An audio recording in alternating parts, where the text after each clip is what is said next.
In this video, we will be talking about what a server means, the significant reasons why servers are always on, how other computers connect to a server, where servers are stored, its processor, and the types of servers. What is a server?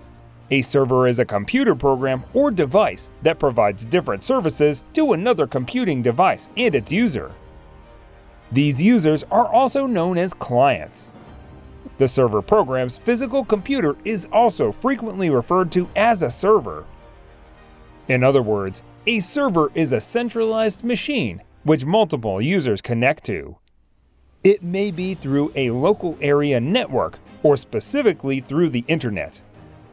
On the internet, a server is the computer device that receives requests for web files.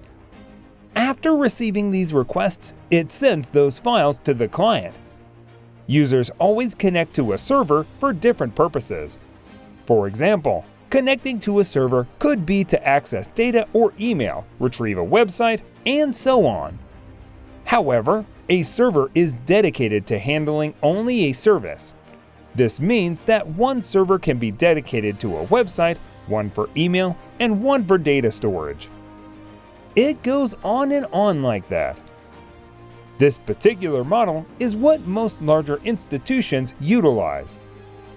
For a smaller organization, you can also set up a server to handle each service on the same machine. The server setup used also depends on the organization's needs. We should understand that a server is not just a physical computer. A server is more like a role that a computer takes. In this sense, any ordinary desktop computer can always be set up as a server. It doesn't necessarily mean it has to be a powerful computer. Given this as an example, you can always set up a network in your home or office, making just a desktop computer server as a file server. Your personal computer will have those files shared in a folder, and all other computers can connect to it to access them. A desktop computer can also serve as a web server, but you must install the website data on that computer. After this, other computers can connect to it and retrieve the web page. Why are servers always on? Servers are always on because they're commonly used to deliver a wide range of services that are always required.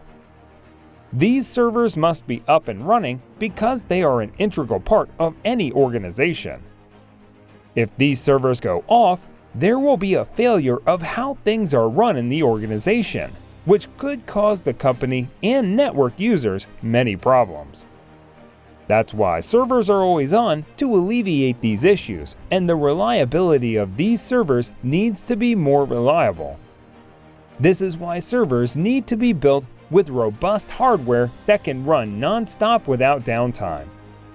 How do computers connect to a server? Utilizing a local area network, the server connects to a switch or router that other computers on the network use. When it is connected to the network, it is now possible for other computers to access the servers and its features. Taking a web server as an example, a user connects to a server to view a website. He then searches and communicates with the other users on the network. It's that easy. For an internet server, it works almost the same way as a local network server. However, the server is also assigned an IP address by the web host. Users connect to a server using a domain name registered with the domain name registrar. When users connect to this domain name, the name is automatically translated to the server's IP address by a DNS resolver. Connecting to the server using the domain name is always much easier, and this is because it is easier to remember the name than an IP address. Domain names also make the server operator change the server's IP address without disrupting any user's access to the server. One thing about the domain name is that even if the IP address changes, the domain name can always remain the same. Where are servers stored? In a corporate environment or as a business, a server is often stored in a glass house or closet. These areas will help isolate equipment and sensitive computers from people who should not have access to them. The type of server that isn't hosted on site or executed remotely is always located in a data center.